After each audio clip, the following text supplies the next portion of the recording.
Binance ఫ్యూచర్స్లో intermediate లెవెల్కి వచ్చాక risk management చాలా ముఖ్యమని మీరందరూ తెలుసుకోవాలి. ముందు బైనాన్స్ హోమ్ పేజీకి వెళ్ళండి. ట్రేడింగ్ ప్రారంభించాలంటే ఆర్డర్ ప్యానెల్ ఎక్కడ ఉందో గమనించండి. ఇక్కడ మనం లాంగ్షాట్ ఆర్డర్స్ పెట్టొచ్చు. రిస్క్ పరంగా క్రాస్ మరియు ఐసోలేటెడ్ మోడ్స్ ఎంపిక చేయడం చాలా కీలకం. ఐసోలేటెడ్ మోడ్లో లాస్ వస్తే మీరు పెట్టిన మార్జిన్ వరకే లాస్ను పరిమితం చేయొచ్చు. బైనాన్స్లో మీరు 100x లెవరేజ్ తర్వాత ఎక్కువ వరకు ట్రేడ్ చేయొచ్చు. కానీ జాగ్రత్తగా ఉండాలి. ఎక్కువ లివరేజ్ ఎక్కువ రిస్క్ను తీసుకురావచ్చు. అంతేకాదు, సరైన స్ట్రాటజీతో కొద్ది నిమిషాల్లోనే లాభాలు సాధించొచ్చని ఇక్కడ చూడొచ్చు. ఎక్కడో ఒక యూజర్ $4200 ప్రాఫిట్ ఆర్క్ నుండి సంపాదించాడు.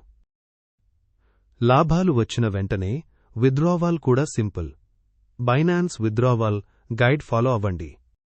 బైనాన్స్ యాప్ను డౌన్లోడ్ చేసుకోండి. మీ ట్రేడింగ్ సేఫ్గా ఎప్పుడు అయినా ఎక్కడైనా మేనేజ్ చేయొచ్చు.